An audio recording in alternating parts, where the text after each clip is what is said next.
Well, hi, everybody. This is DearMamaSal, and today we're going to be talking about how to control your emotions. Now, it might be that I'm the only person in the world that has issues with this, but I've got a feeling that's not true.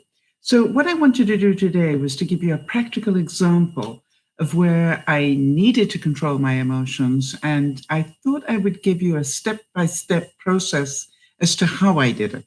There's one thing to know that you need to do it, but the second one is, how do you do it? And I thought that would be a really good example to give everybody. Now, for those of you who are regular viewers, we're switching it over a bit starting this week. We're going to be doing the content section first and then the chit chat, news and views and updates and things afterwards. So just be aware of that. And so if I don't do too much chit chat at the front end, you're going to know why. All right. So the most important thing to understand, in my view, is that we all have emotion. And having said that, some of us handle our emotions better than others. I'm pretty sure you all are aware of that one. And so to me, just bear with me 1 second here. I've got screens going everywhere, and I want to make sure that I have the right ones available to me. The whole thing about emotions are that they don't let you down or that they are appropriate. And I say appropriate because what I've discovered is that sometimes we have the emotions, but maybe this isn't the right time for them. I'm hoping that some of you know what I mean about that. And so the whole reason for doing this particular broadcast is to discuss how I got control. Now, talking about emotions, let me explain. This week I had a visitor, a very special visitor. She was one of the very first viewers I ever had. So, you know, that to me was a very special visitor. And she happened to be in Vancouver, and I wanted to meet her, and I did. And, you know, I was absolutely stunned that when we met, my first reaction was actually one of incredible joy and yet incredible emotion. The tears flowed, and so did hers, and it was really quite strange. Considering, you know, I'd never met this person, but, you know, we'd been in touch over all those years, and she felt like family to me. And obviously I did to her as well.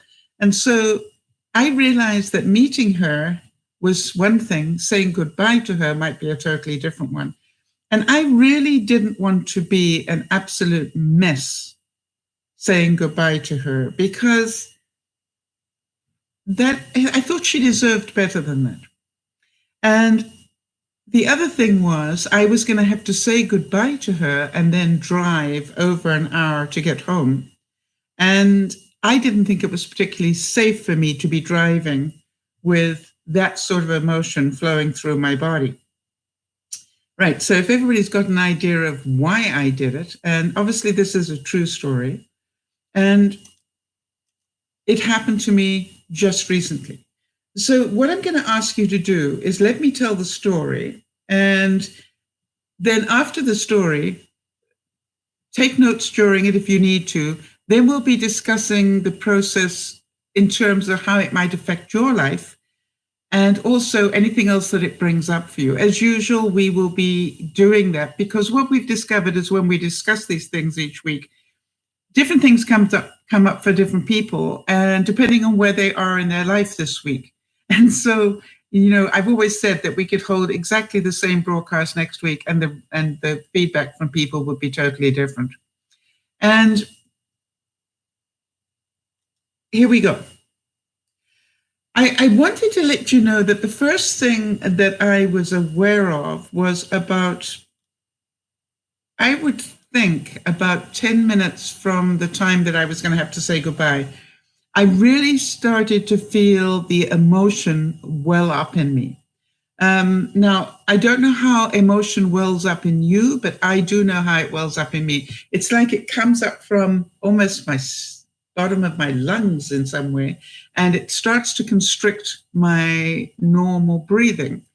and I'm hoping that some of you will relate to that, my throat starts to contract. And obviously, I can start feeling the emotion literally welling up in my eyes. So that's what it does for me. And I would recommend that you all know what it feels like when emotion starts to build in your body. So I was aware of the change of my feelings. Suddenly I got this feeling of sadness, great sadness. And then obviously I also had the physical changes as well. So that was my step one. I was aware. I was aware that I was beginning to feel really sad. I was aware, of my throat closing up and my breathing getting more shallow. I was aware of that. And I also was aware that I was beginning to lose control. Step two was that I remembered. I remembered, and we've talked about this before, and I just want to make sure, in case you haven't seen that broadcast, that people understand something. Let me just show you here.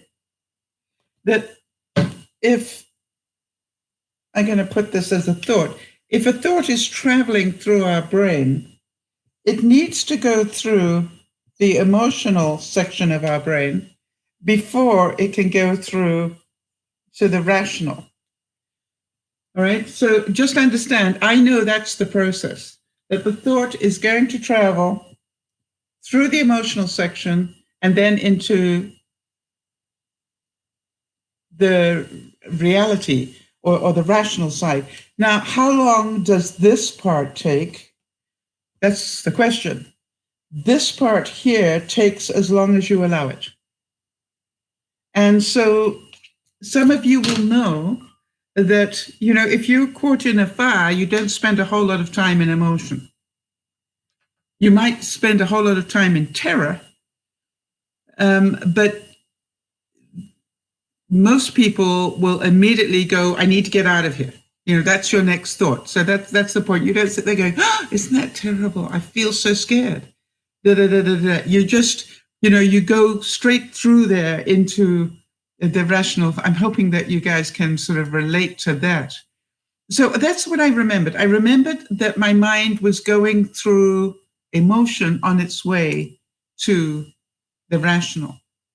And I remembered that I needed to move out of emotion in order to get to rational. And I needed to do it fairly quickly to keep control. Now, there was a bigger part to this because I remembered that emotion is my stuff. All right? Emotion is not caused by other people. Emotion is caused by me. My emotion is my responsibility. I feel it. I need to control it. Now, there's nothing wrong with emotion. Let me make sure I make that very clear. In fact, I encourage people to feel their emotions because it helps them get in touch with themselves a lot better. But it is our job to control it, and we control it through our own thinking. And I remembered that it's much easier to go from rational and have a look back at emotion than it is to go from emotion into the rational. So what I wanted to do was to make sure I got here first, and then I could look at the emotion. Make sense? So what I did was I needed to take control. And it's a bit like, I was trying to think how I could explain this to you. It was a bit like talking to a child. Because I thought inside, immediately I thought, stop. And I literally said that to myself, stop. You don't want this emotion now. And then think, all right? Because I needed to be in my rational, think. You need to make a different plan. Now, that made a lot of sense to me because I knew I needed to make a different plan if I didn't want to be all emotionally overcome. However, I also knew that I had a very emotional person I was saying goodbye to. And Therefore, I decided I would do what I hope would help us both. And I said, I know I'm going to cry when we say goodbye. And I want to not do that because I don't want to drive crying. Now, the reason I said that is because I wanted her to see the danger of that for me. I then asked for help. And I said, can you help me by just doing this as rationally as you can, knowing that my heart is breaking about the fact that you're leaving, but that I don't want to cry? And then the next thing was, I got an agreement. Manon looked at me and said, I understand. Sure. It's not easy, but yes, I understand. So I said, good, let's do this. And then we made a plan together. We agreed that we'd get out of the car, we'd get our overnight bag out, we'd have a quick hug, and then walk away from each other, knowing that we were loved. And knowing that there was this, whole body of stuff that we could have got into that we both already knew. I mean, intellectually and emotionally, but we both already felt it.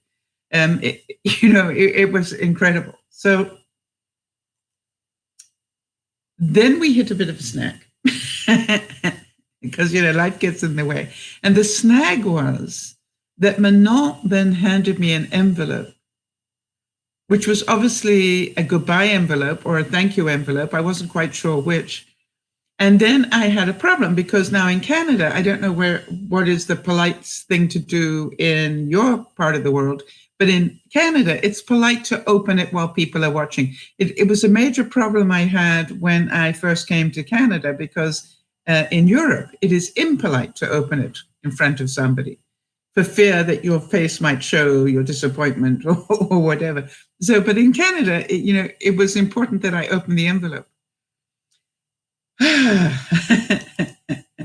So I started by being polite because that's my upbringing. I read the first line and then I told the truth again. And the truth that I told was, Manon, I want to tell you the first line of this pulls at my heart. And we both know we don't want to go there right now. And I then asked for understanding. And the understanding I was, would it be okay for me to read this later when I am safely at home? Would that be okay with you? Would you know that I will be able to read it in a much safer place because I will be able to cry? And Manon, said to me, I totally understand. And so I was able to close the card without it being disrespectful. And I literally held it to my heart because I knew what was in there would touch my heart. And then I put it down, waiting to read it later. So you understand, I took control of the glitch as well. And then I changed my voice tone and said, let's do this. Remember that we had already discussed the reasoning for this. Remember, we'd already discussed the plan for this. And so we both knew what we needed to do. So let's do this. And I got out of my side of the car. Manon got out of her side of the car. I went around. We opened the rear door. We grabbed her bag. We both hugged. I said, bon voyage, and I meant it. And she said, bye-bye, and thank you, as only she can. And literally, we both walked in opposite directions. I did this goodbye thing, not in the middle of a downtown Vancouver street. I purposely parked the car at a gas station so that we would be safe. And what we did is we actually literally walked away from one another. Now, I didn't know what Manon's reaction was to that until much later. We discussed it on WhatsApp later, because I wanted to know, how did she walk away? And she said she was absolutely amazed because she held true. She held true to the agreement. She held true to the fact that she didn't want to cry. She said she felt the pain, as I did, but didn't cry at the time. The interesting thing was, she said she met with some other people that evening, and when she said goodbye to them, she totally lost it because there was no framework to keep her under control. And she said she really felt the difference in that and realized, that she could keep control as well. So, but I want to tell you something. When I sat at home and read that card, I cried my heart out. It was so cute. And as you can probably hear, just even thinking about it, brings up the emotion again. And so how am I keeping control of the emotion? As you can hear, my heart is trying to take over. And I am aware of that. Remember what I said at the very beginning, which is be aware of what you are thinking, but also be aware of what's happening to you emotionally. Those of you who are regular watchers will know that you can quite often tell how angry I am, or if I am angry, or how touched I am, just by what's happening to my voice. I don't have perfect control. I don't think I want perfect control.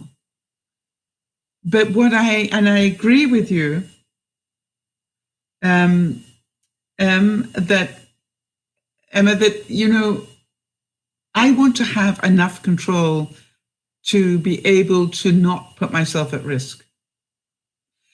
Okay, so that was the story. And I wonder, what did you learn about how to control your emotion by listening to the story? What came through for you? And while we're just getting some answers on that one, I just wanted to acknowledge those of you who may be watching and ghosting. Welcome. We're always pleased to have you here. What our process is, we will now talk about this subject a little bit and how things are affecting us. And then we will get on to the news, views, and updates for our viewers, because we're like a big extended family. We meet here very regularly, 3 times a week.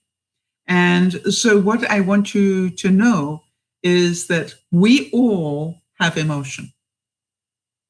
For some of us, emotion rules our life. And for some of us, we could do with showing a bit more. One of the things that I said for this year was that I was going to concentrate my learning this year, and therefore everybody else's, on emotional intelligence. And what that basically is not that you don't have emotion, because we do,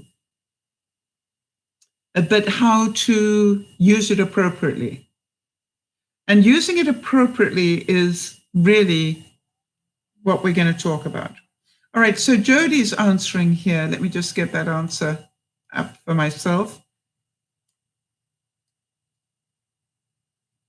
Okay, so Jody's saying that takes quite a bit of discipline to not indulge that part of you that wants to let the heart take over.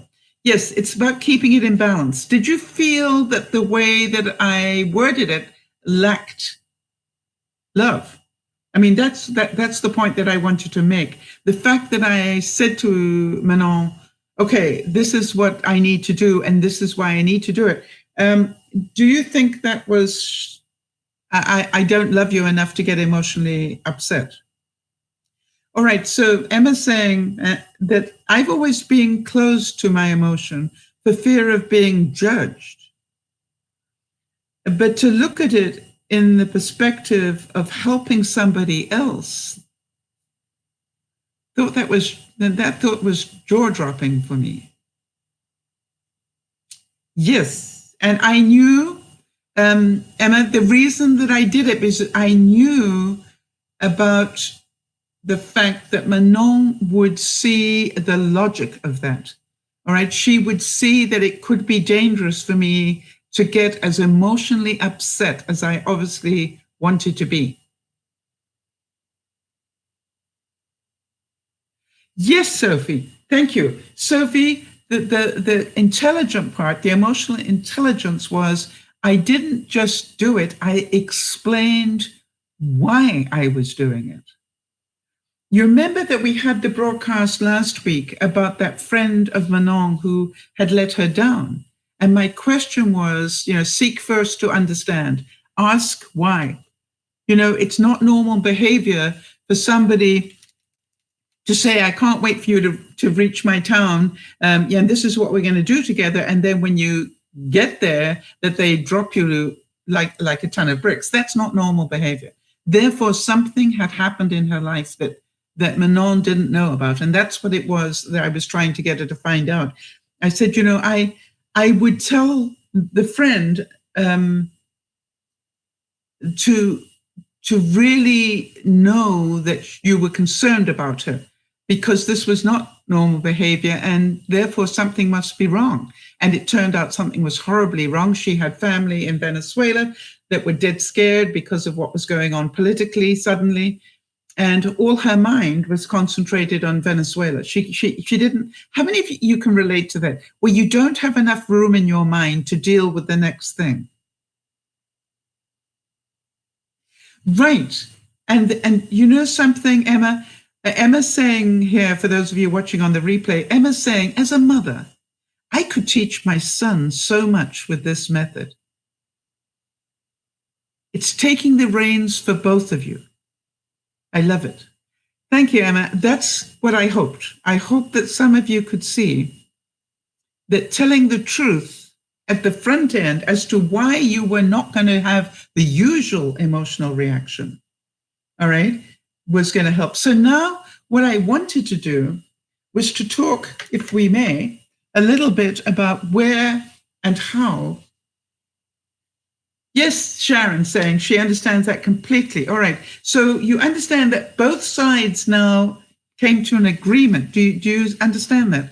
Both of us agreed that this is what we were going to do, knowing it was a huge amount of emotion underneath that we would deal with later. Because how many times have we said this year already, because this is the year for it, emotion is mine.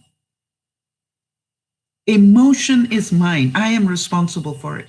So I had already had that discussion to make sure that Manon remembered that before we got to this point. Earlier in the day, I said, the main thing to remember from this point onwards is that your emotion is your responsibility. Nobody causes you to have emotion. It's your reaction to what they do, say, whatever, that is your responsibility. Okay, so Emma's saying, oh gosh, yes. When there's too much to deal with, I switch into autopilot. You can't focus on the task at hand when your head is somewhere else. Hi, Alice. Good to see you as well. Yes, Emma. And, that's that. How many of you need to do that when you get overwhelmed? Is just to say to yourself, stop. Tell yourself the truth. Stop. You're in overwhelm. You can tell you're in overwhelm. You're running, you're walking from one room to the other and not doing anything in either room. Makes sense. I'm not doing that. Now, interestingly enough, Sophie's saying, I've never been one to show my emotions. All right, Sophie, so how did you learn that? Were you taught not to have emotional outbursts, or did you grow up in a family that didn't show a great deal of emotion? Because I know people who don't have this problem at all. I know people that really sort of, can look at me and almost roll their eyes when I'm emotional. And my understanding is from talking to them that they were never allowed that as a child. They weren't allowed to have an emotional moment. and therefore they learned to control it that because it was not allowed. So perhaps some of you can talk to that, what your experience is. All right, so Sophie's saying, I remember from being a very young age, just not showing emotion and not wanting to cry in front of people. Right. Why? There's got to be a good reason for that, Sophie. And I'm certain there are other viewers that will relate to this, and hopefully they'll give us some feedback in the comments, either here or as they're rewatching this. Interesting. Now, Alice's coping mechanism, thanks for adding this, Alice. Alice is saying that when she goes into overwhelm, she sits down and starts to use her hands, usually by crocheting. Interesting. And I want to get back to that in a second. So Jody, just hang on to that if you can, just the crocheting thing, so that I can come back to that in a second. Hi, Erin, good to see you as well. So from the story that I told, do you understand the point at which to take control? At what, whatever it is that you are feeling emotionally, at what point do you need to start taking control? That's the bit that I wanted to make sure everybody's clear on. First of all, do you all agree that when you get honest, you can feel it starting? You can feel it starting in your body. You can feel it starting in your eyes. You can feel that emotion starting to build. And the trick is when to say to it, stop. I think it's a very personal thing. I actually have a situation, I can't remember where it was now, but I remember it happening. I can remember getting control of the logic of it all, but for some reason, I didn't get control of the tears. Oh, I know what it was. Do any of you remember when I went to the specialist and he told me that he hadn't said something that he had, and that really frustrated me. And what happened was that I got really under control, realizing that fighting him wasn't going to be successful because neither of us were going to win. He was going to stick to his point and I was going to stick to mine. But what happened was the tears of frustration started to roll down my eyes. But I was perfectly rational in my speech. My voice wasn't cracking. It was just the tears started to come down my face. And he said, that actually got a lot of attention from the specialist. And he said, are you okay? I said, no, I'm very frustrated right now. You see, telling the truth is a really good part of this story, I hope. All right, so Erin's saying, and first of all, Kim's saying, take control as soon as it starts. Now, whenever you are aware, right now, you might not be able to, Kim, take control as soon as it starts because you have to wait for you to be aware. I'm wondering if that makes sense. Sometimes it starts earlier before you're aware of it. Okay. So I would say as soon as you're aware. And Erin's saying, yes, absolutely. You can definitely tell when it's starting to build. Good. Sharon's saying, in business, I worked in a man's world and kept my emotions in check because they saw females as the weaker. Personally, I was never very good at holding my emotions. Sharon, I relate, right? Yes, Sophie's saying she relates to that. When she gets angry, she tears up as well. The question is why? I know why I tear up, so let's hear why Sophie does. All right, Alice saying she has an update with great news. Yes, sure, Alice, go right ahead. We've got over the main section of the program. We've told the story, and now we're into the chit-chat on it, so that's great.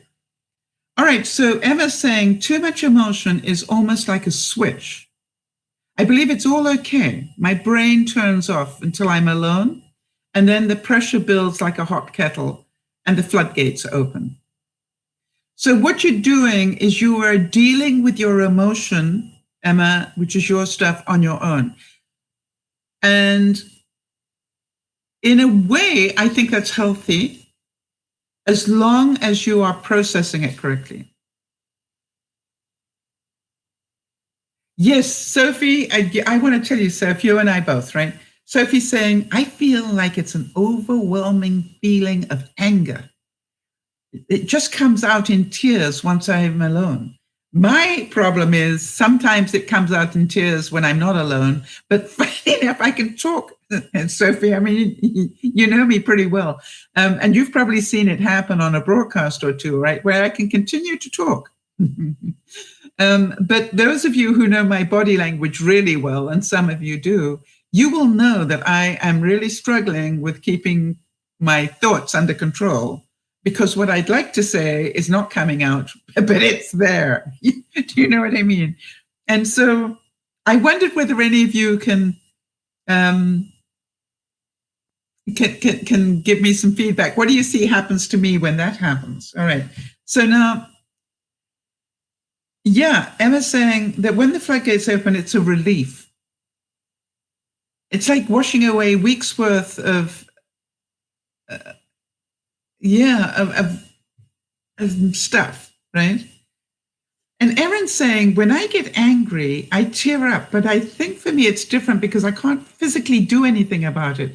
It just comes out in tears and emotion. Yes, for those of you who don't know, Erin is incapacitated. She's not able, she's bedridden. And so for her, the frustration of not being able to get up and do something about this creates that. Totally understand that, Erin. Alice is saying, this is her feedback, by the way, about her condition. All right, she's saying, I've been in chronic pain for years because of the back pain, but 3 weeks ago, I switched medications to a slow release medication, which I've been 100% pain-free since. Wow. Do you know that's interesting to hear, Alice, because that's what happened with Pat.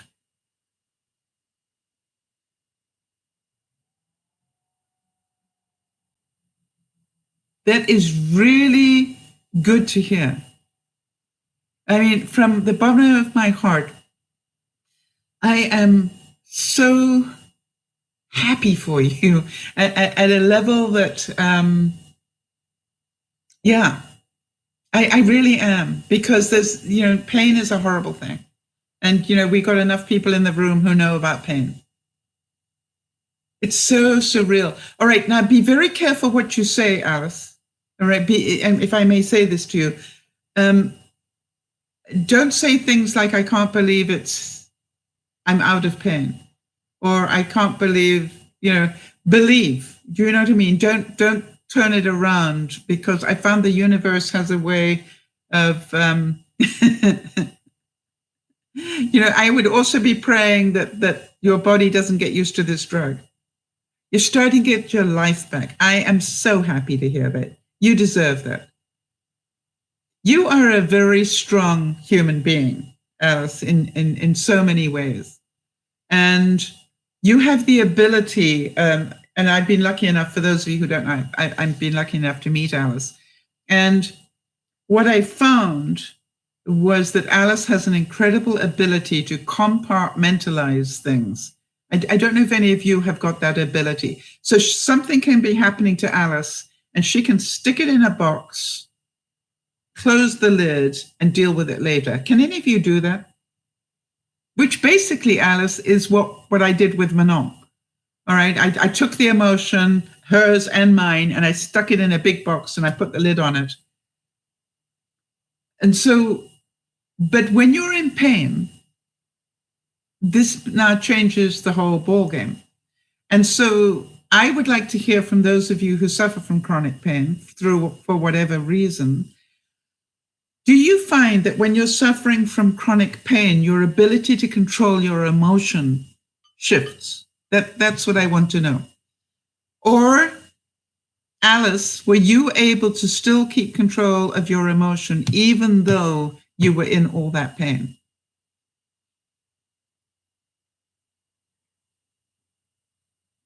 And I want to talk about that because, quite honestly, I had a situation recently, and I remember saying something to Yvonne.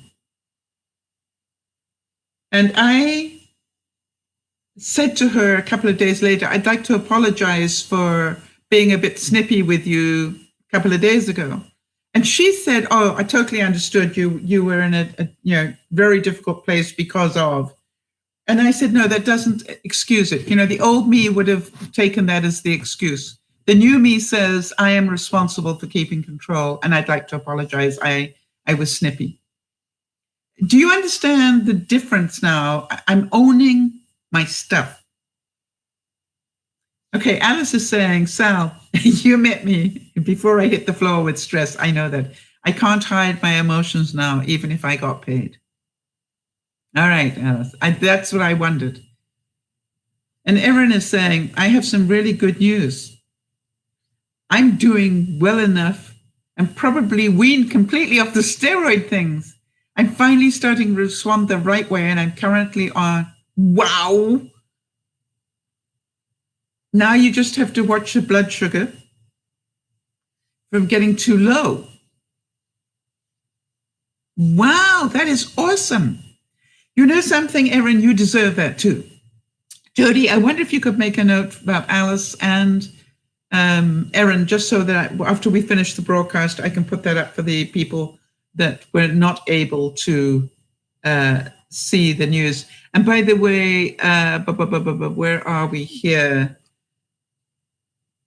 Yeah, I think that's absolutely awesome. Really awesome. All right. So in terms of this whole emotional thing, let me ask you something, because some of you have children and grandchildren. If you see a child that you dearly love getting emotionally overwhelmed with what you've heard today, what will you do differently? Hi, Kerry. What will you do differently now that you've heard the story, now that you've seen how it worked? How would you treat that differently?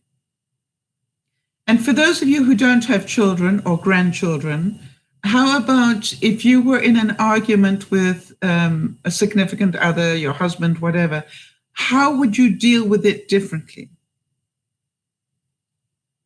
All right, so Jody's saying, my ability to control my emotion has changed in that when I am in a high level of pain, I am more sensitive and likely to cry more easily and get frustrated as well. Human nature, all right, Jody? Your defenses drop. It takes effort, all right, to build up our emotional intelligence. And I'd like you to think about it that way, if you can, because I think I knew that if I didn't put a box around my emotion in that moment, I would be in total overwhelm and probably wouldn't be able to drive for an hour. And that's my responsibility, right? I knew that I could not drive in high emotion. Therefore, if I let my emotion overtake me, all right, that would mean I was sitting around doing diddly for about an hour to get control back again. And so what I'm thinking about is, what about when you've got somebody that you love sitting in front of you and they are out of control? How will you deal with that now, with what you know? Because I'm a great believer, once you know something, the important thing is start to use it in every situation you can think of. I really want you to be aware that as soon as you feel that emotion, or what are the signs of somebody else getting emotionally upset? That is a good thing to know. So you guys know me really well. You've been watching the broadcast. When I start to get upset, what happens to my body language? It might not happen in my voice. Sometimes it does. But what happens that you know that my emotions are changing? Let's see how good you all are. Because it's important, because if you can see it in me, hopefully you can recognize it in other people. And you probably know what the person you love does when their emotions start to change. All right. So Emma's saying, I'm questioning my methods. Do I enable my child when he is overly emotional? Should I step back? This is great food for thought. All right, let's have a bit of discussion on that one. Because emotions are not a bad thing. The interesting thing that I would recommend, and I'm sure you guys know more about this than I do, but my feeling is what do I want that other person to know? What, regardless of their size, Emma, I wanted Manon to know how emotionally upset I was getting about leaving her. All right. That I wanted her to know that. So if you've got a person in front of you that's having a temper tantrum, for example, you need, if you can, you need to make sure that they understand that you care. So, you might say, I can see you're really upset, and I'm so sorry to see that in you. Is there any way you can put some words around your anger so I can understand what's upsetting you? You see, I think the most important thing is that the other person understands that you care. To me, that is a major step, right? That the other person knows that you care.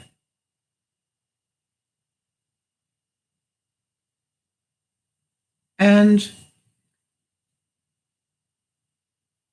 so to me, it's like, now the other thing, Emma, that I'm sure you know from having children is that if you can't get them to talk, it's worth throwing out some things that are intentionally wrong.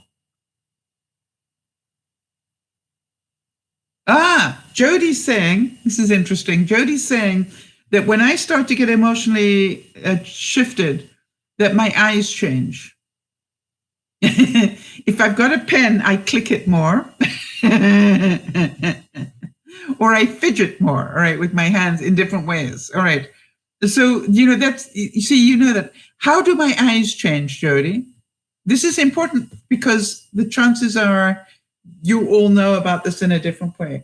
If I start to get excited, I notice that I do this with my pen because, I'm on a stage and I can do things, right?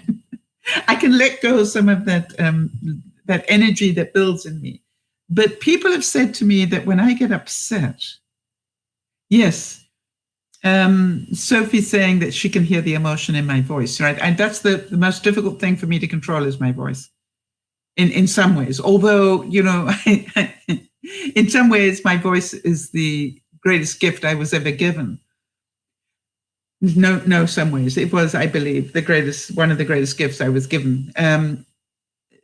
That to me, there are times when it lets me know that you can control a lot of things, but controlling everything about my voice is sometimes difficult, which, by the way, Sophie, is not a bad thing.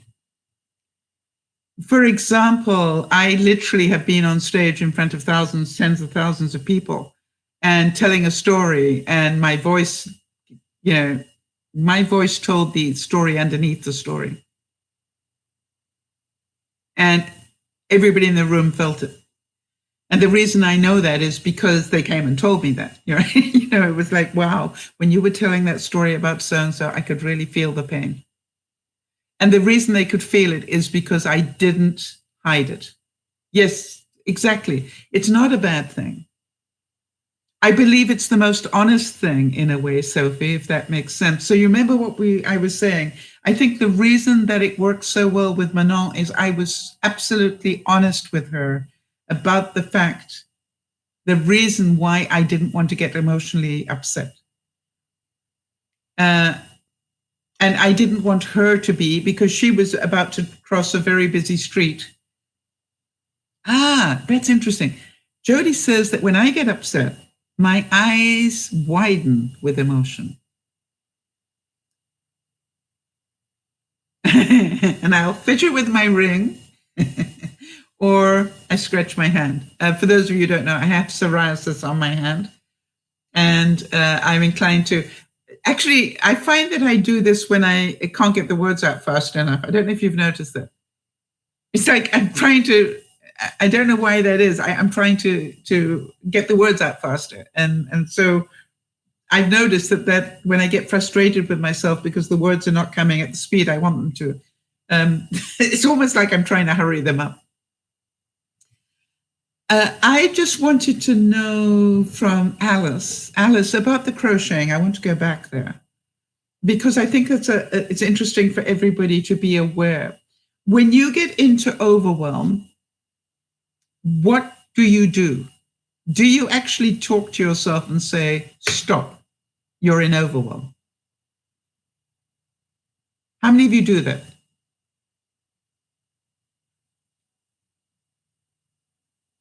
Because that's what I've started to really get very strong on. If I find myself going from room to room and I'm going, what am I doing?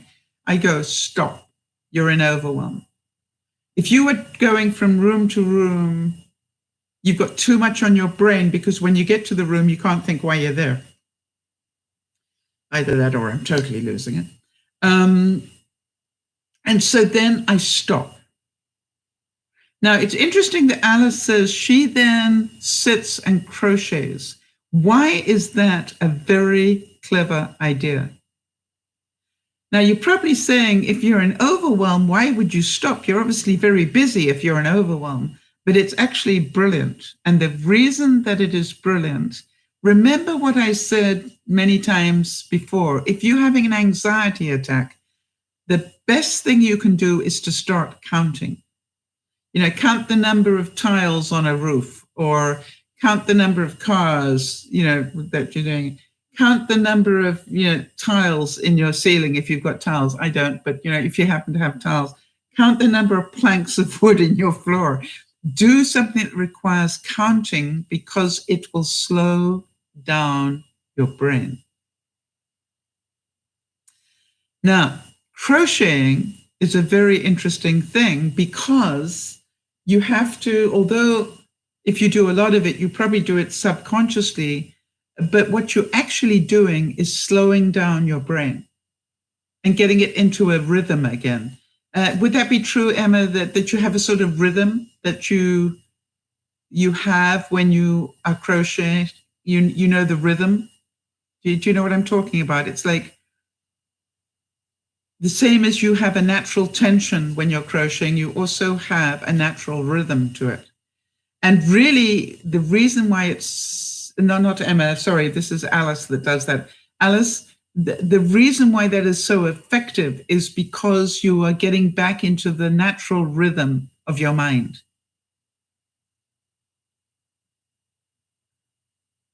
That's interesting. Emma's saying, I use that counting method at least once a day. I live by that. Well, I'm really happy that it works for you.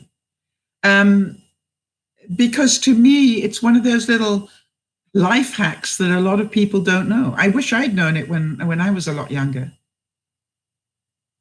Yes, Kerry's saying that her mom also crochets when she's in overwhelm. Hi, Nyasha. So the important thing for you to understand is know that running around like an idiot does not help you in overwhelm. All right, that's the main message. So if you're in emotional overwhelm, the main thing is to tell yourself stop. Tell yourself, not the other person. You need to control yourself.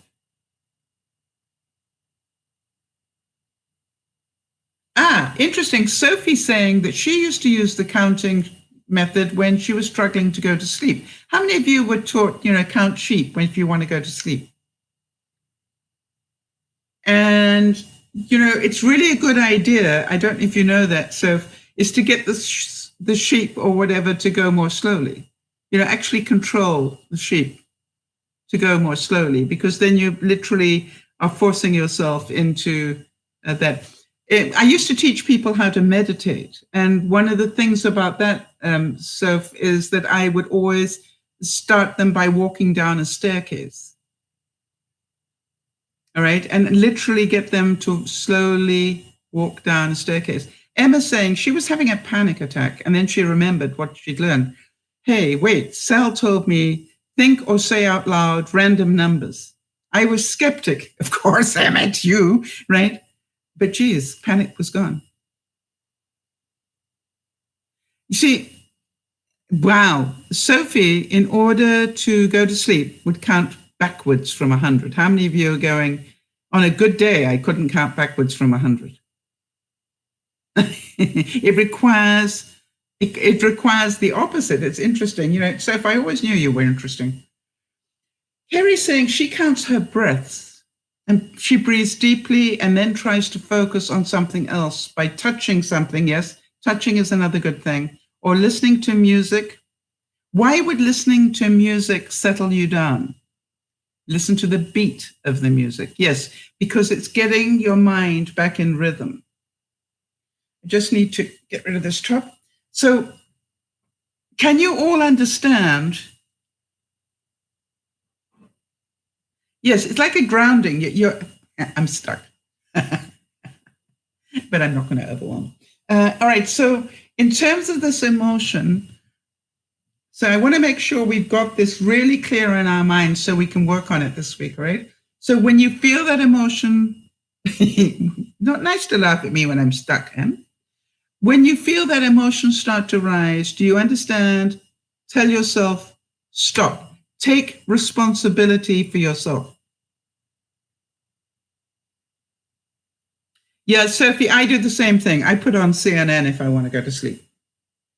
You know, it's just like, but I have to turn the sound down quite a bit because of all those stupid arguing people. But, you know, it's like it sends me to sleep very quickly.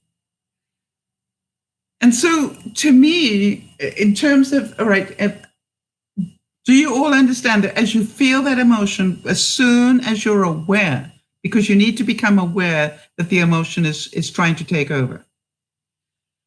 As soon as you're aware, say, stop. And I said to myself, I do not want my emotion to overtake me now. I remember saying that to myself, stop, Sal. You don't want the emotion to overtake you now. Stop. And then I asked myself,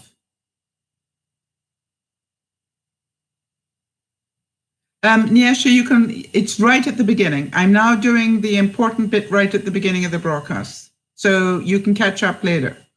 The next thing was I asked myself, I know what I don't want. I don't want to be overwhelmed with emotion. And then I said, what do you want? All right. I got really honest with myself. I want to say goodbye to Manon in a way that honors her, but that we both stay adults in that. But I don't want her to feel any lack of love. That's what I could hear. And so that is exactly what I told her. All right. I told her my truth. Manon, I love you dearly. My heart is breaking that I've got to say goodbye to you. But I don't want to become overwhelmed with emotion because I have to drive home for an hour and you wouldn't want me driving upset. And secondly, you've got to cross the road and or do all sorts of things. So, it's really important to me that we're both safe. Can you understand that? And she actually came out of the emotional place she was in and said, yes, I understand. So you understand, number one, stop yourself. Take responsibility for your own emotion. That's the most important one. Take responsibility for your own emotion. Nobody controls your emotion. It's not their fault. Right? I want everybody this year to be able to take control of that emotion. And just go, I used to blame everybody else, but now I can see this is mine. I own my own emotion. It is my reaction to what is going on the outside. The most incredible test that you can give yourself about emotional intelligence is that you will know if somebody is screaming and shouting and calling you names and doing whatever, that you can there and listen to it and not take it personally, because you can see how upset they are. Can any of you feel that? That when they're really upset like that, something's hurting them. Maybe it's something that you did that is hurting them. And that's why they're coming out with this anger. So if you can sit and listen to somebody attack you and not get emotionally involved with it, do you understand you will have learned a high level of emotional intelligence? But if you can then find out what's causing it in them, right? If you can seek to understand what is causing that anger in them and not defend yourself, just say, okay, fine, what's happening to you that you're so upset? If you can hear that and not go, well, you're wrong because I did, don't defend it. Just go, okay, now I understand why you're upset. Do you understand the process here? My big thing was always to try and protect myself. And that is not emotionally intelligent. Because when I try to protect myself, I am constantly fanning the flames on the other side.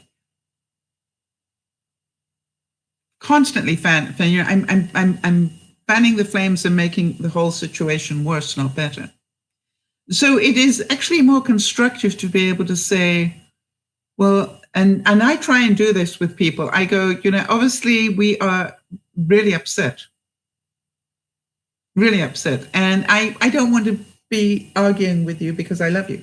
And so how about we go away and think about this for 24 hours, and then we'll discuss it later when we've worked out what we're so angry about. And the reason that's a good idea is because it gives you a chance to own your own stuff. All right, so Emma's saying, I really want to give that gift to my son.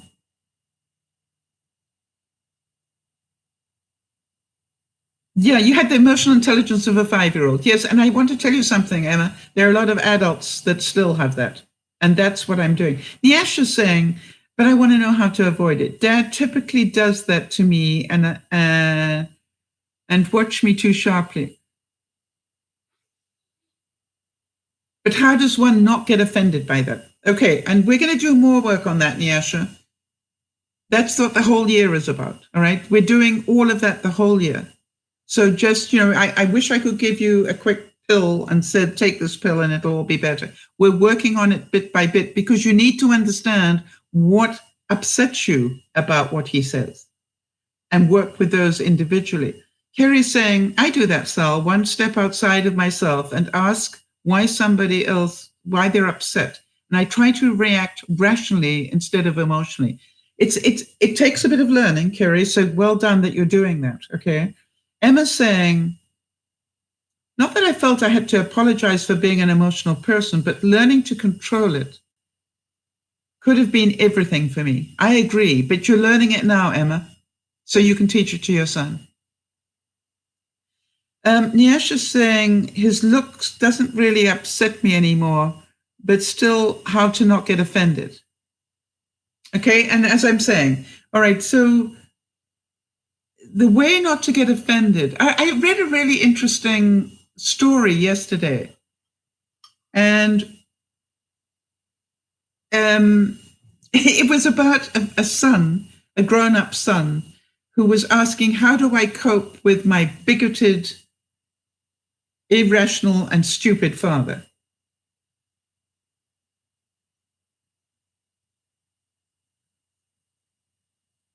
Right? And the person writing back, and I'm certain you can all agree, how many of you go, if ever you want to see emotional unintelligence, we just need to start talking politics? Because when we start talking politics for a lot of us, and that, we get irrational, right? We don't honor the other person. I try very hard nowadays. I'm certain some of you have seen me do that, where I actually will give time to the person who has totally different political views to mine, because I know the only way that we can learn from one another is to listen. It's not to fight, it's to listen. And, I always, you've probably heard me say, I think I'm missing something. So tell me why you like this person.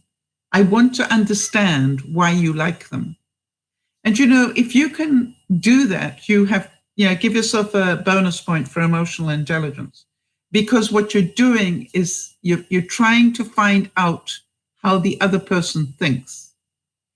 And I think those of you who've been in the room when we've done that, you probably found out quite a lot about the person that we were talking to.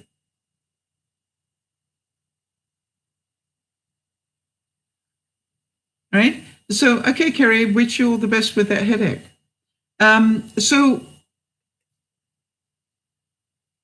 To me, it's really important, seek first to understand. So if you've got a screaming child, if you said something, yes, there is a fitness group. Emma, would you like to be part of it? Fitness as in terms of our mental and physical fitness.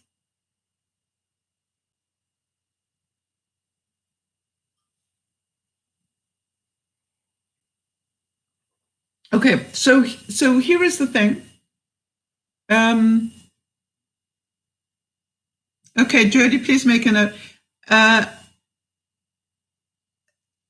So do you understand that if you can stop yourself, that's your first step?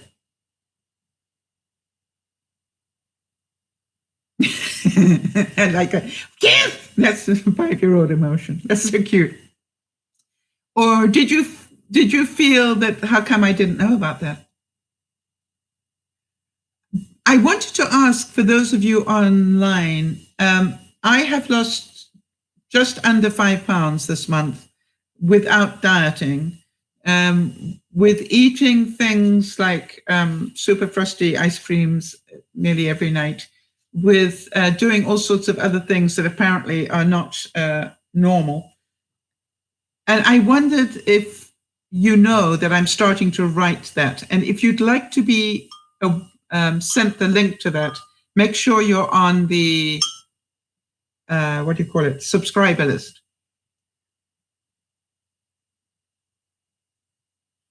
All right, Sophie, so do me a favor, just, we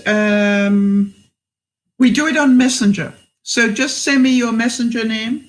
I'm pretty sure that I've got it somewhere, but make it easy for me. Yes, Emma, ask the question, honey. Anyway, so what I wanted to know is, do you want to read that story month by month, or do you want to read that story when it's all written as an ebook? How many of you would like to be able to get, each section of it?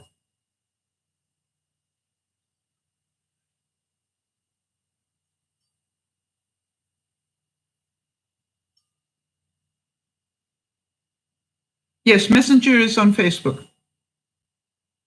All right, so, but if you, for some reason, don't want to use Facebook, then we could start a separate one on Hangouts or something else that would work. All right, so Niesh is saying the look is like that one of a mother would give a child when she sees doing something wrong. All right, so my question is, when you see the look, do you question it? Hi, Tyler. Good to see you, Ty. And how many degrees below freezing is it in Montana at the moment? You know something? As I was watching that polar vortex come down, I'm going, that's Tyler's area I'm looking at. Good, so message me and I will add you into the list. Good idea. All right, how can I stop procrastinating? I have exams coming up in March, and of course I can't fail them. Yeah, I understand that. I need to revise, but I keep putting it off because it terrifies me. All right, are you ready for this work? Emma, let's do the work. Anybody got anything they're procrastinating about? If so, put that thought in your mind right now. This is what I'm doing. Okay, so Emma, you have a good reason for procrastinating, and what you said is it terrifies you. Is being terrified going to help you pass the exam? Yes or no?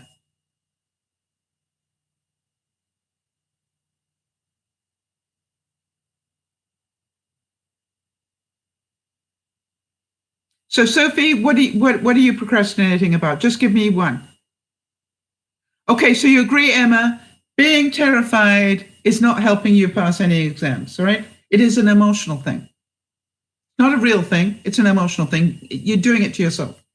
Do you want to continue to be terrified? Yes or no?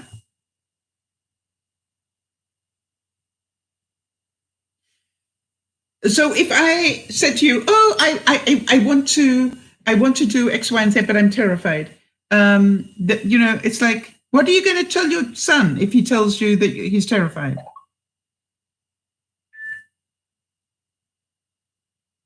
All right. What are you going to tell your son when he tells you he's terrified? I'm pretty sure you're going to say, "Feel the fear, but let's do it anyway." All right. You remember the famous words of Terry Cole Whitaker. So it's okay to be terrified. I am terrified about something I have to do financially in the next couple of weeks. Being terrified is not going to help me do it. It's going to stop me from doing it. So now, Emma, here's the next thing. If you understand that every time you get that feeling of terror, you say to yourself, stop. Being terrified is not helping me pass this exam. Can you get that mantra into your mind? Stop. Being terrified is not going to help me pass this exam. Doing something is going to help me pass this exam. Does that make any sense, Em?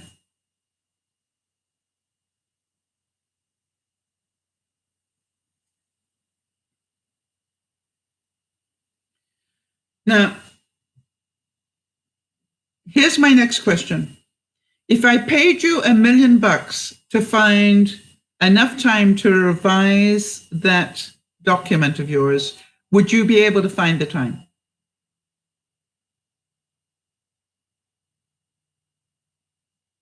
If I said to you, here's a check for £1,000 sterling, let's make it pounds, it's more. Let's do that. If you can finish the revision in time, I will give you £1 million. Do you think that you would find the time? Or is it true that you would make the time? It's not that you can find it, you've got to be able to make it.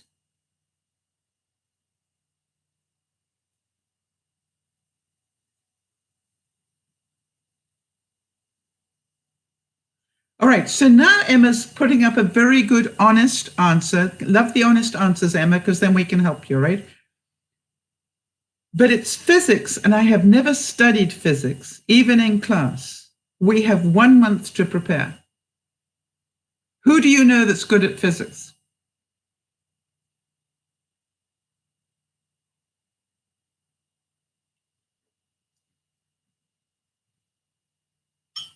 It would not be me, Em. You see, what I would do is I would find somebody that's good at physics and show them your tutor. Okay, but can you get extra time with your tutor?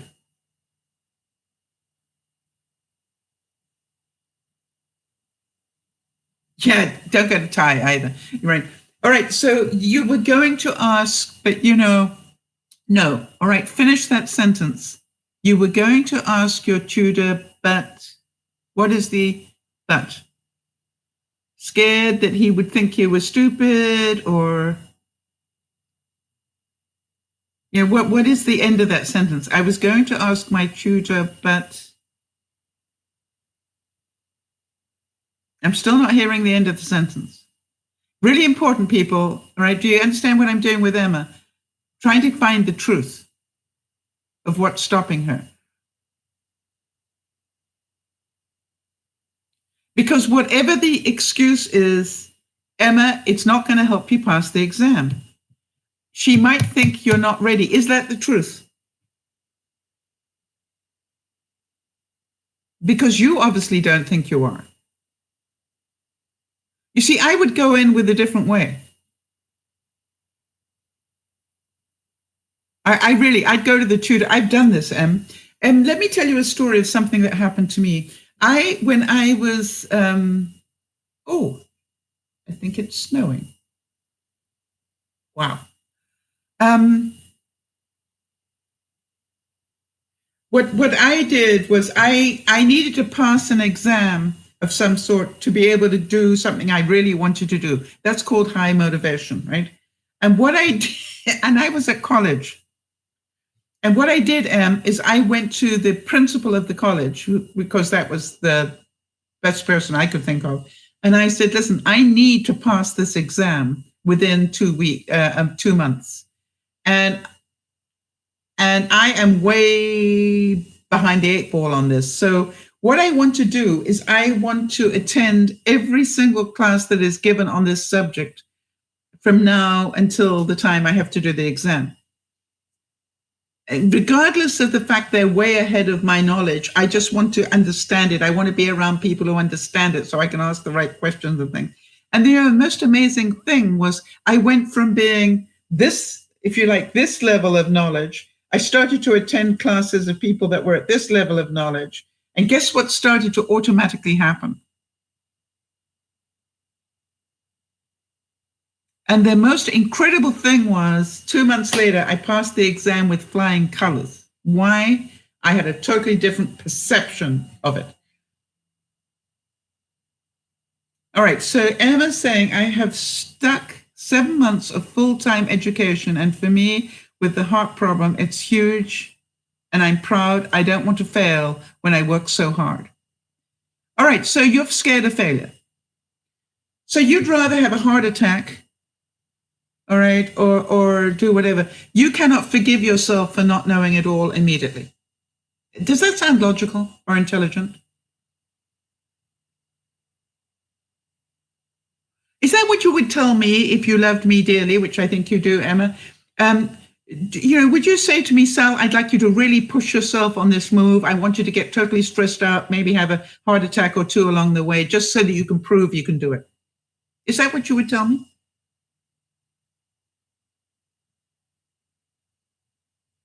Let me ask you another question. I want to make sure I understand. If you don't take this exam, or if you don't pass it, will it be the end of your world as you know it? Is it in some way linked to something that will dramatically change your income, your way of life, or whatever? Is there something we're missing in this? Or is this an elective that you've just decided to take to prove to yourself that you're smart?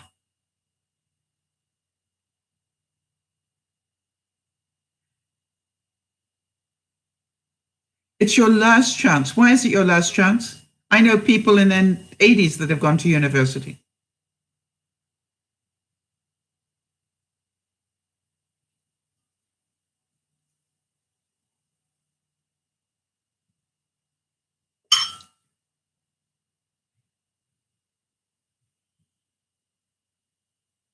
Now, I want to honor what you're telling me, Em, because, if this really is your last chance in your mind, exactly, you don't want to sit at home and let your illness consume you, but would you rather have a heart attack from stress? That's all I'm asking. Would you rather set yourself up for an emotional breakdown or whatever? Because the truth is, you do not understand your physics. That's the truth that I hear.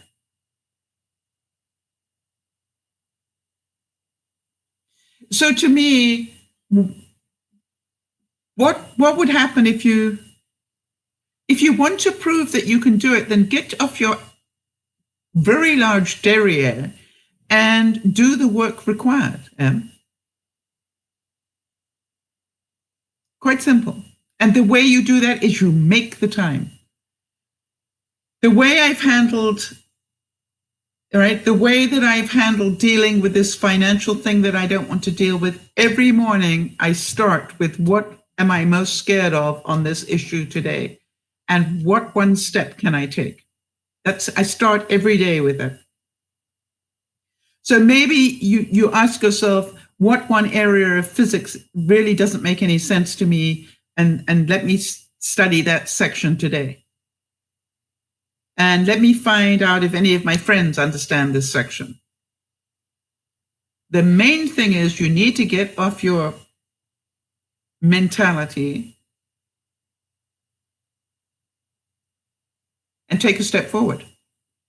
You're not going to get there by sitting at home feeling sorry for yourself and feeling stressed. That isn't going to fix it. So either know that it's overwhelmed and that you need to give yourself another 6 months or another year, or get off your ass, excuse my language, and do something. So what I want to know is, what are you going to tell yourself when you hear that voice say, there's that logical part that says, I really need to study physics today. And then the voice says, oh, I'm terrified. I don't want to do that. I'm terrified. What are you going to say to your voice? Do you want to stay terrified?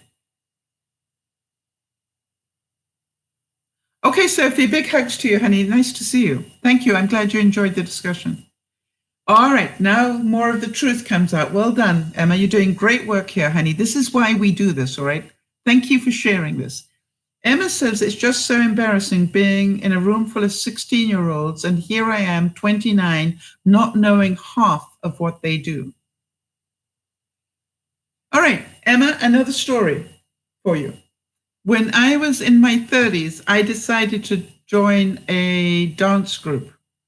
I wanted, I've always loved to dance, but not ballroom dance. I've done that, but I wanted to actually learn how to do some of the more modern dances. And this is like 40 years ago. So I joined a dance group, Emma, and the oldest person other than me was, I think, 15. Now, I want you to imagine I was already twice their age. And I was the butt of a lot of snickering and jokes and all sorts of things for quite a while. I don't mind telling you that. But I can tell you that the one day I actually did something, I mastered something that was very difficult. That's the twirling whilst transitioning across a room, to be able to turn and walk at the same time. It's like chew gum and whatever. When I did that, after trying and falling and failing so many times, I want to tell you, they cried. You see, over the course of the time that I was dancing with them, they realized just how difficult this was for me. And they saw me that I didn't quit. So I would go to some of your fellow students and say, do you know how difficult it is for me to learn physics at this age? I need help. Can any of you help me? I would ask them, if you understand this, please, can you help me? I think you'll be surprised how many friends you make in that. And I think you'll be surprised how many of them step up to help you. You just need to tell them the truth. By the way, in today's reality, you can get online, go to the Khan University, Khan Academy, all right, and probably learn everything you need to know on the Khan Academy. Khan. So this is about, Emma, we will know how badly you want to pass physics by what you tell us you have done. When do you have to take this exam?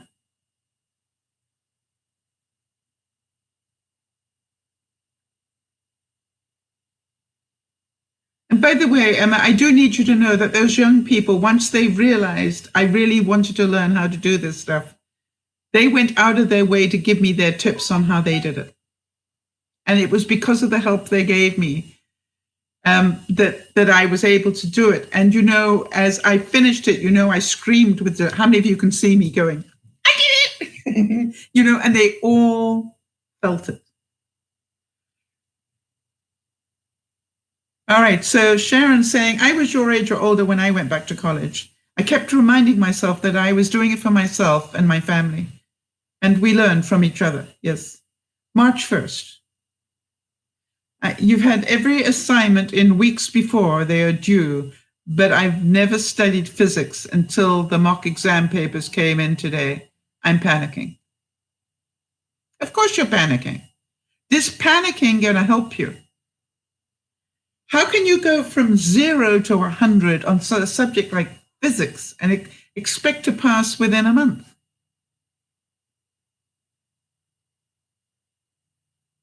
Explain that to me. You know, if you're looking at those exam papers, if you're really honest with yourself, does none of it make sense, or does about half of it make sense?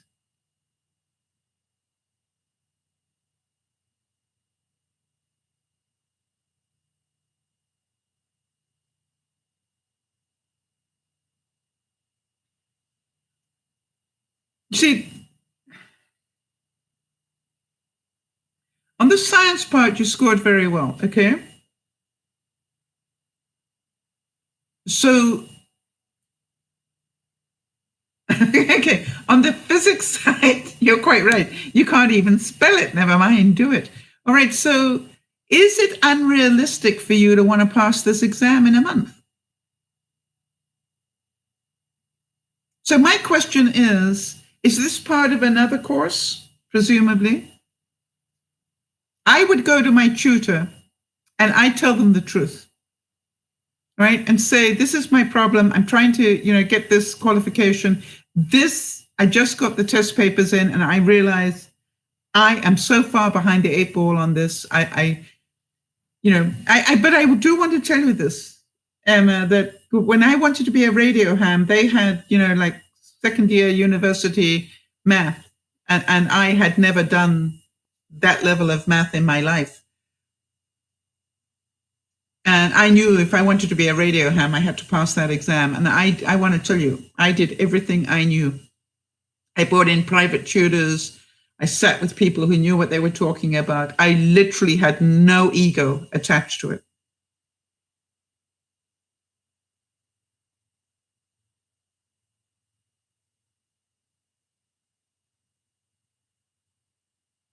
All right, so here's Emma getting to a level of truth. Breathe, Emma, because it's difficult to tell the truth on this. It's all one course, 2 exams, physics and science. I'll have to be honest. Yes, you're right. I don't want her to say you're not sitting the exam. I wouldn't pass the course. But when could you retake it?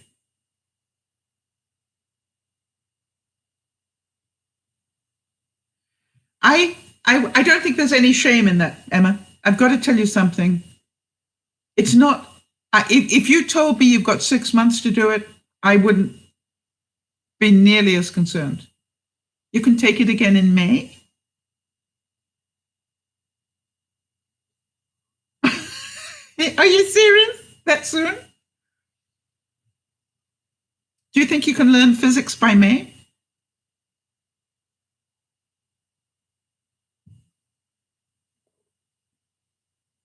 I'd ask the tutor that.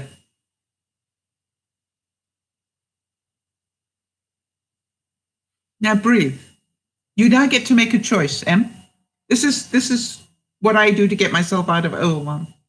You can choose to go and talk honestly to your tutor and tell them what is true and not sit the exam. And let go of your ego about failing, because how can you fail it if you're not ready to sit it? That isn't failure, that's being smart. Okay? Or find out that if you sit the science part of it, can you get credit for that, and then go back and redo the physics side of it, which you're not ready for. That's why I talked to the tutor. I'd find out and then say to the tutor, is there any way I can learn that amount of physics in time? And the answer is, how much time are you going to give it? Because if you only have an hour a day, you need to tell that truth. You're also a mom and you struggle with health issues. Can you learn physics an hour a day in a couple of months?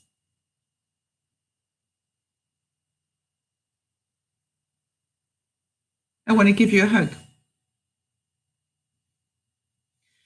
I want to give you a big hug, because this is worth an adult point. Right? I'm going to give you an adult point here.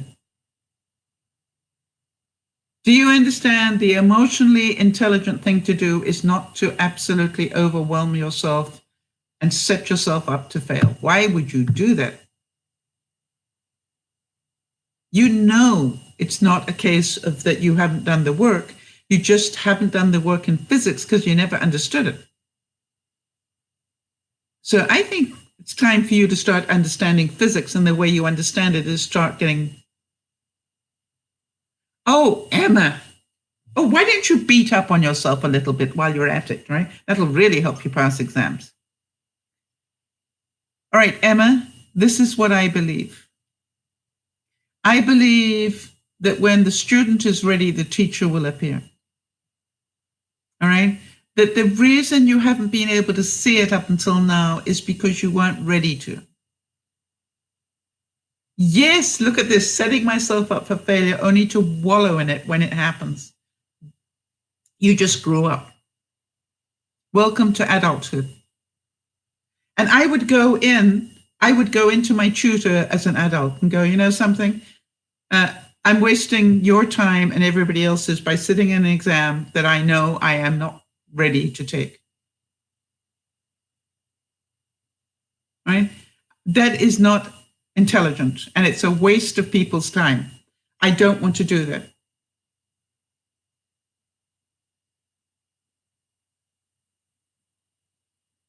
I want to tell you, Emma, I feel your thanks to me almost every time that you come in, one way or the other. It is because of people like you that I keep doing the work that I do. When I'm sitting there trying to work out, you know, I literally sit there and I'm reading really complicated stuff. And the only way I can produce a broadcast that hopefully makes sense to people is I think about people like you or Nyasha or Jody or whatever, and I go, how can I get this into a format that people can understand where I'm coming from? How many of you can see that the emotionally intelligent thing for Emma to do is to go and tell her truth? And not to feel embarrassed about it. Have a sense of humor about it and go, you know something? I just grew up. I think your tutor will love you for it. All right. And go, I don't know how I could have missed this little reality for so much of my life. But the truth is, I understand diddly about physics, and it would be insane for me to even try and take this exam. I would probably put myself in a hospital with stress, and I'm not going to do that to myself. No, I didn't push that. All right. So for those of you watching on the replay, Emma now says, it's amazing how much denial you've just pushed off me. I love the fact that I get credit for this. The little kid in me is feeling quite proud. Emma, you pushed the denial. I didn't. I merely told you the logic. Of course you feel lighter.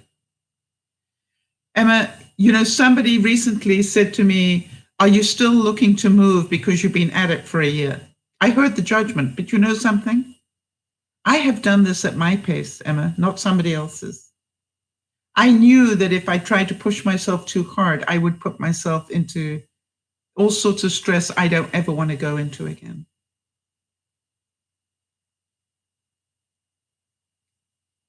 All right? So what I said was, I really want to do this at my speed. And by the way, it will make it more difficult now that the financial considerations I have coming up, because my mortgage is about to run out and I've got to renew it, but maybe only for a short time, and then pay the penalties for canceling it. You know, that doesn't make any logical sense. But, you know, when I get into my emotional intelligence side, I'm going, if that's the price I need to pay to be out of stress, then I need to do that. That is cheap, a lot cheaper than being in hospital with overwhelm.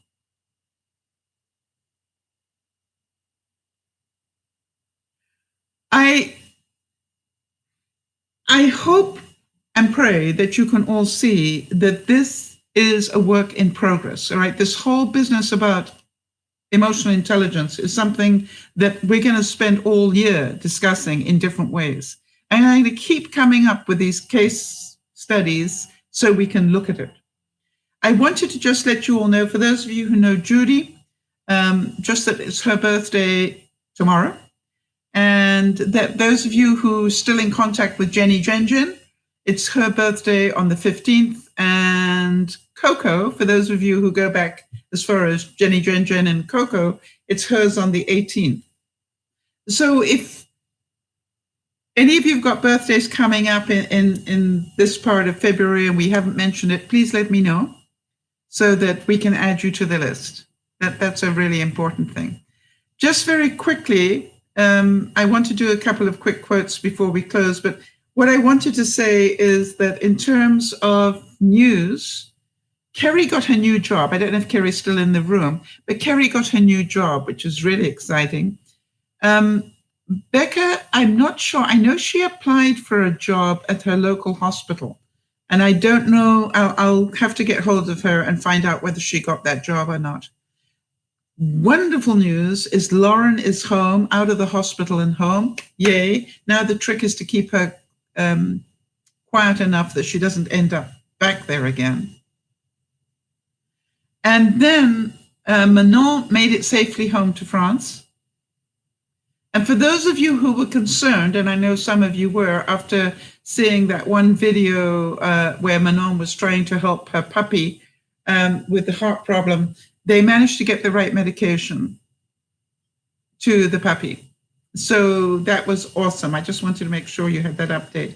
If there's any news that we have, oh, and Erin, for those of you who weren't here earlier, Erin has done so well that she now has taken a major step forward in her health, and we're really happy to hear that as well. Let me just add this on so I can mention that tonight as well. So very good news there. And for those of you who've been following my journey,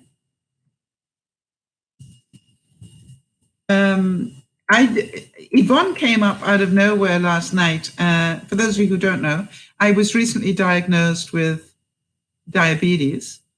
And Yvonne decided, after my trip into Vancouver and days away from my usual eating routine and everything else, she decided she wanted to prick my finger and find out what my blood sugar was. And by the way, Jody, it's not that I wish to do a guilt trip, but I did say, Jody has told me she has a way of pricking fingers that doesn't hurt. And Yvonne said, and why did she not share that with us? I said, I don't know, but I'll ask her. Jody, why did you not share that with me? And anybody else who might need to know, I would like to have that available, please, in the very near future. Anyway, for those of you who don't know, Jody, you would love this. She actually pricked my finger, and you know what my blood is like. It's not generous, my blood. So she actually pricked my finger, and I'm doing all the things she tells me, and I'm pushing it forward, and the tiniest little drop came out. And she used the highest level of puncture. But eventually we got just enough out. And I had just eaten, so can you understand I was a bit scared in that moment? And it turned out to be 6.4 right after eating a meal. And it flashed green, which I gather is a good thing. So there is no doubt about it that I am learning to eat well, and I've done a complete shift of eating within the time that you know that I have. The other thing is I do need to own up to the fact that Manon bought me a bag of Hershey's Caramel Kisses. Now, if you know me at all, you know I cannot not eat them because I don't believe in that. So what I did was I said, I read the instructions, and the instructions, everything has instructions now. The instructions said 1 serving was 9 kisses. And I checked the sugars and I checked everything else. And now I went, okay, fine. I can have them. I just need to space them out. See, I have found a way of getting this done without actually depriving myself of anything. That is what I found out. And I still want to make sure I can prove it technically and everything else. The day they tell me I no longer have diabetes is the day I'm really going to advertise what I've been doing. But in the meantime, if any of you want to know what I've been doing, I'm writing that down so that you can see it. But the thing is that when she took that thing, I was 6.4 whatever's, MMOs or whatever it is, 6.4 right after a meal. So I know that I'm doing something right. By the way, and I'm going to be writing this as well about, I went away for 4 days, lived in hotels and couldn't do the other thing. But I came back from that trip having put on 2 pounds, and I still don't know where they came from. But who cares where they came from, Emma? Truth is, they came. So what I did, and some Jody and Beth were telling me they think I got the extra 2 pounds by doing as much exercise as I did. And so what they said to me is it should drop really quickly once you get back into your regular routine. I dropped the 2 pounds this morning, like in 24 hours of finding out I put that on. I managed to get it off in 24 hours. So thank you. I was almost in tears yesterday, Emma, talking about feeling like a failure, that I'd worked so hard when I was away. It's very apparent, the loss. You ain't seen nothing yet, Emma. You see, I realize I have the ability to do something that might help a lot of people. I think there are other rebels like me in the world. All right. I really believe there are other people like me that if they are told you can't ever have sugar again, we're just going to go up yours. They're not going to be interested. And I have not said that to myself. I still have my crepes. I still have all sorts of things that I thought I was going to have to give up. But you see, I've done it I believe, in an intelligent way. Right? And I want to thank Jody and Beth and everybody else that I've been able to talk to about things, because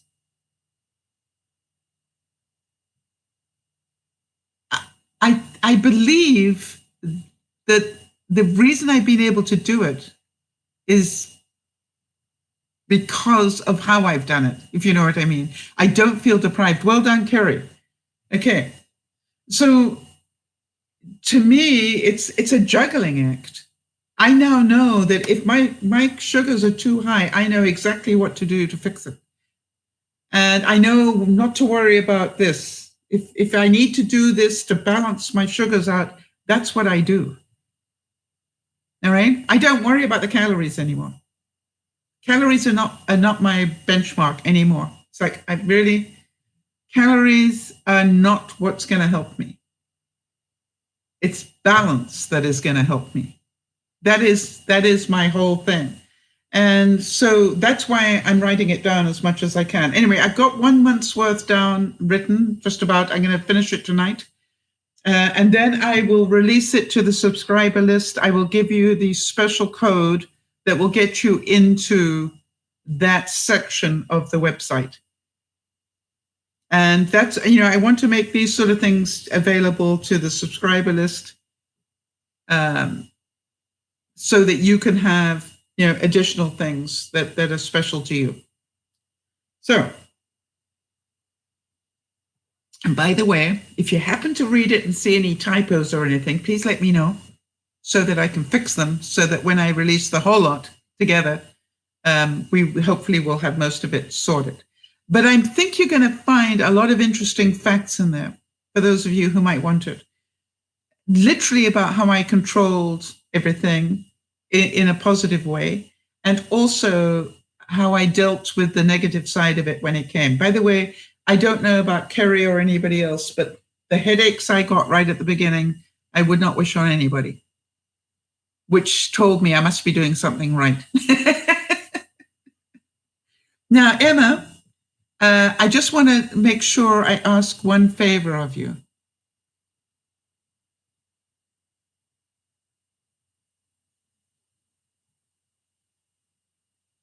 Oh, I'm glad you enjoyed my story about Manon, the written version. I hope you felt the emotion in that, because I assure you it was really emotional. Yes, go right ahead. Ask the question.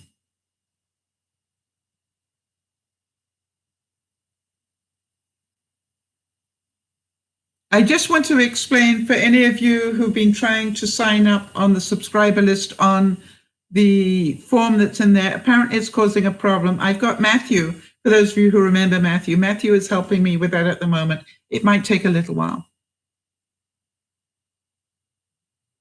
All right, so what an incredibly thoughtful question. Thank you, Emma. Emma's saying, for a person who helps so many people, do you find there are people there when you need someone? Yes. And by the way, part of the people that I need when I need somebody are the fitness group, because they help me get over the disappointment areas when I hit them.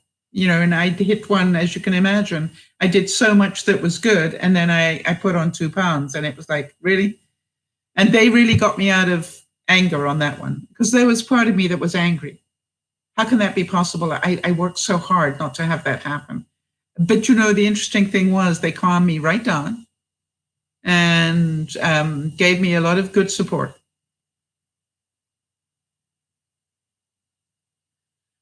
So to me, we all deserve that support. And that is why I'm hoping that writing the story of my weight loss, it will help me in lots of ways.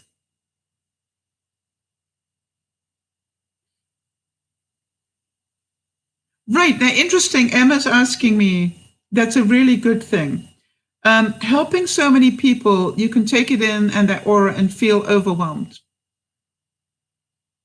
Yeah, very rarely, Emma. I taught myself that one a long time ago as a professional speaker, where a lot of people told me their troubles.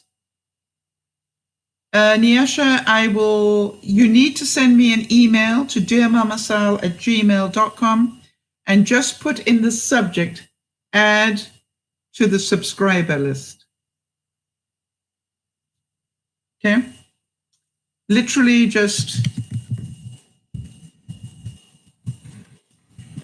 put it in the subject line. You don't need to send me any words, just have those words in the subject line, and I will do that.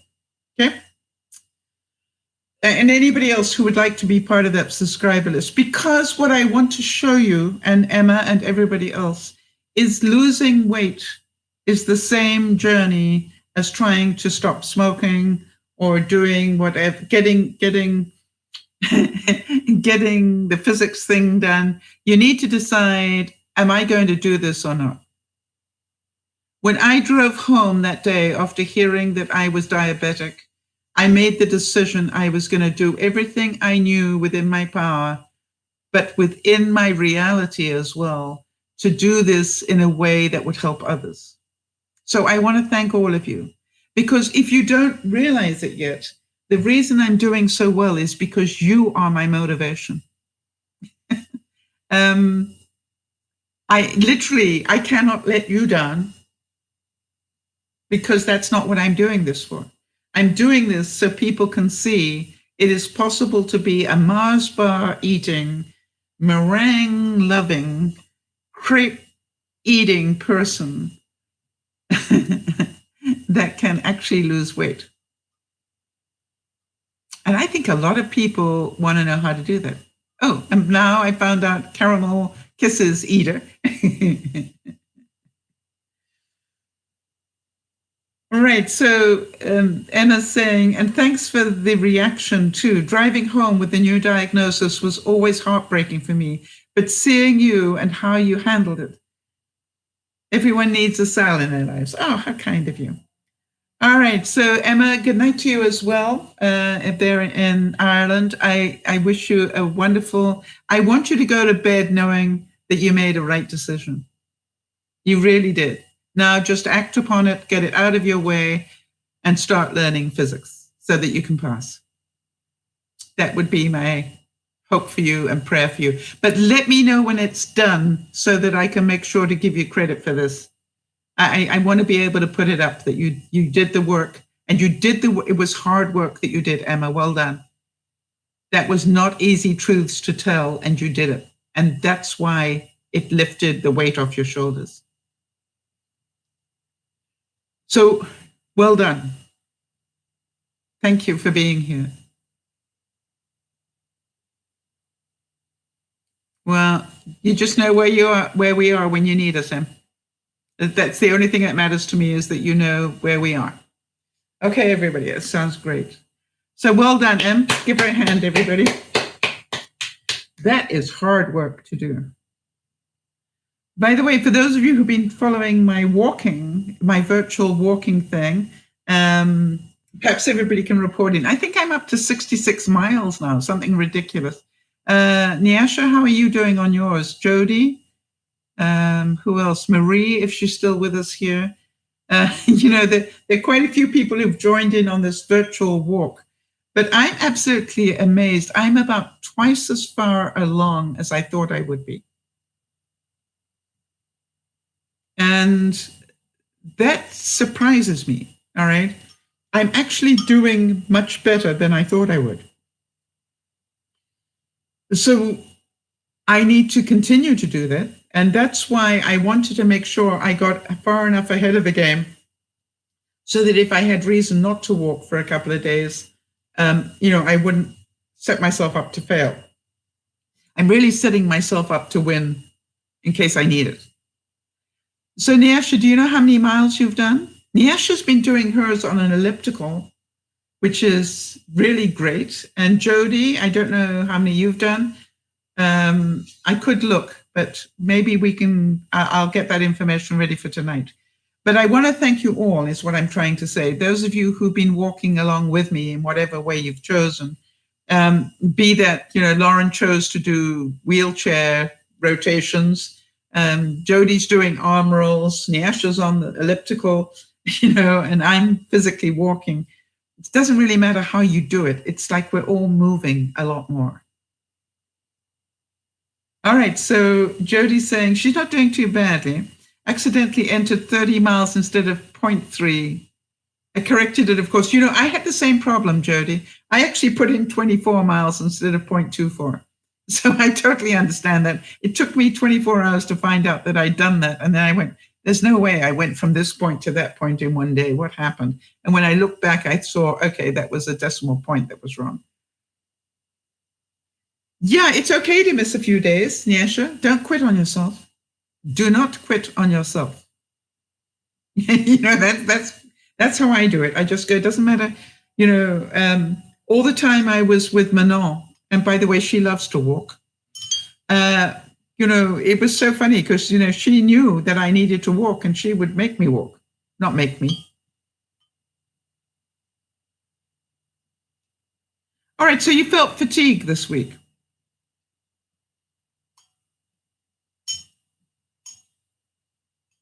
All right, so, that's life getting in the way. But the question is, enough of the fatigue. The way that you get out of fatigue is to do something to help your body. So Jody saying it was sending her all sorts of awards for distance. I think that was actually, something, Jody? I think that was the warning sign I got as well. It sent me some fancy award and I'm going, what did I get that for? And it said something like, walking over 10 miles in a day or something. I go, there's no way I did that. Let me go and find out what went wrong. And oh yeah, that would be it. But the main thing is that we're all doing it. And I think that is the fun. When I say we all, on terms of the fitness group, for those of you who heard about the fitness group, that is a different group. That's a group of people who are literally monitoring their calories, their carbs, everything else every day, and being accountable. And that really is what what the fitness group is about. It is about, how do I keep control of my food? And we sort of share our own experiences and our own, you know, this is what I found, and it's a great snack, and it doesn't cost you very much in terms. Yeah, I really want to give Jody a big round of applause as usual. First of all, for being our admin, for which we're very, very thankful. But also, I think you've got to be the cheerleader of Dear Mama Sal. When I think about the different roles that people take, Jody, you are always encouraging people. And if you don't know the value of that, then I'd like to make sure that you hear it today. There is nothing like, and somebody once told me, if you've got one person that's cheering you on, you cannot fail, right? If you listen to them. So I think there's a balance, Nyasha. Nyasha is asking, just for those of you watching on the replay, a very important question. So what do I do when I'm tired? Do I ignore it? Sometimes I try, but it's stronger than I am. Well, why don't we ask Jody? And the reason I'm going to ask Jody is because she has that happen to her on a very regular basis. All right. So Jody, how do you handle it when your autoimmune side says, I can't do this today? What we do, and I do want to say this to you, Nyasha, even if you can't get on the elliptical, can you just do 50 of these? And if the answer is yes, then can you do 2 lots of 50 of these, one in the morning, one in the afternoon? And if the answer is yes, try doing one in the morning, one lot in the morning, one lot in the evening, and another in the afternoon, and another lot in the evening. You see, at the end of the day, will you have shown your willingness to move, even if you don't feel strong enough to get onto the elliptical? And that's the lesson that I see with Jody. I know what's going on in Jody's life, and yet she refuses, at some level, she refuses not to be part of it because that's important to her. And she understands that if she can keep her circulation going, she is going to be more healthy. So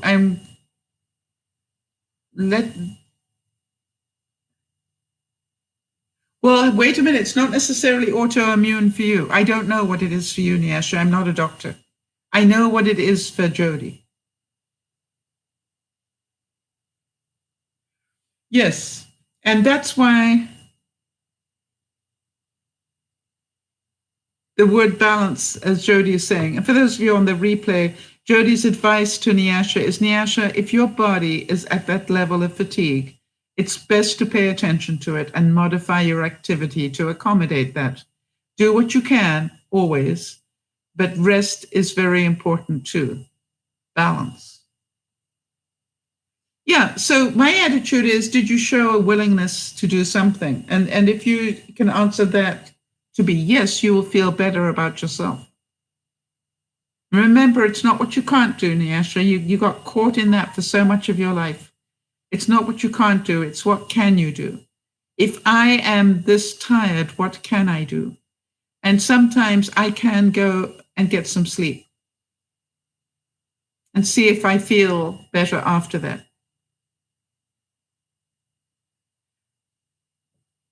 So I'm not saying that the feeling of fatigue means you have an autoimmune thing. My feeling of fatigue was because of my diabetes, I think, now.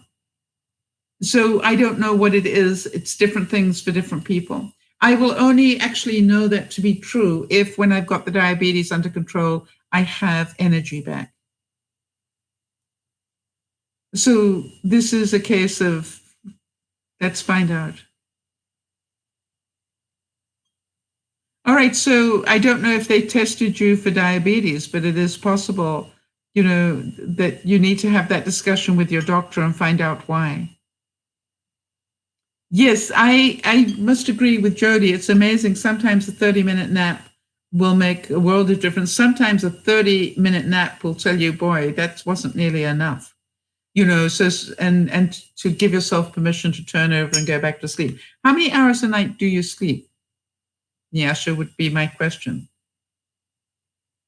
By the way, before we go, I would like to make sure that everybody knows I'm going to try and keep to this format, that we do the topic right at the head of each broadcast and then get into the chit chat and more personal stuff later.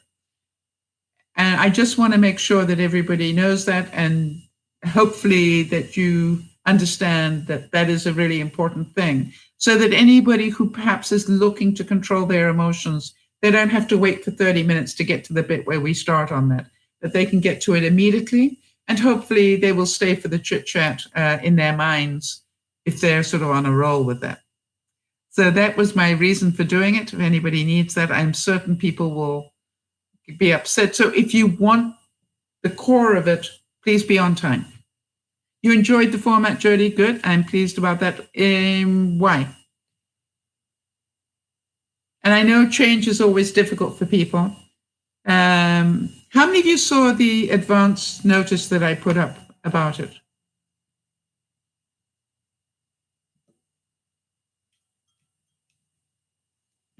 I always like to know if people see if I do an advance promo on it, whether anybody sees it. I'm hoping that you do. I am presently working on trying to get my system set up so that I can actually show you stuff in the middle of, actually can prepare a presentation that I can show you in the middle of the thing as well. So everybody, I want to thank you for your time. This is really important. I want to just go over one more time. If you feel the emotion welling up, it's because you've got emotion welling up. If you want to stop it, you need to know that you can stop it if you choose to. All right? And you can stop it by saying, stop. I choose not to get overwhelmed right now with emotion. And then make a plan, right? But first, why give yourself a reason for not wanting to be overwhelmed? My reason was I didn't want to drive in emotional overwhelm. And then make a plan. Tell the truth to the other person if you're with somebody. I'm sorry if my attitude just changed. I'm busy fighting back emotion that I don't want to let loose right now because it's not safe. And I really could do with your help right now. Most people will totally understand and help you with it. And so for me, it's about, if you can practice this year, you will be amazed how well you do. Amazed. I am finding that the more that I learn about this, the more I'm practicing it, the more I am realizing, as Em said, I wish I'd found this out when I was 5. But, the main thing is it doesn't matter as long as you don't give up on yourself. This is about, life is about take the next step. Take the next step of learning. It doesn't matter where you are today. Just, am I prepared to take the next step, whatever that is for you? And that to me is where we're all at. That's why we meet up 3 times a week. For those of you who don't know, there is a DearMamaSal.com website, which I am busy doing more work on at the moment. And that we do broadcasts Friday. These are all Pacific times, by the way. Friday noon, Friday evening at 7 Pacific, and then another one on Sunday afternoon at 3:30 Pacific time.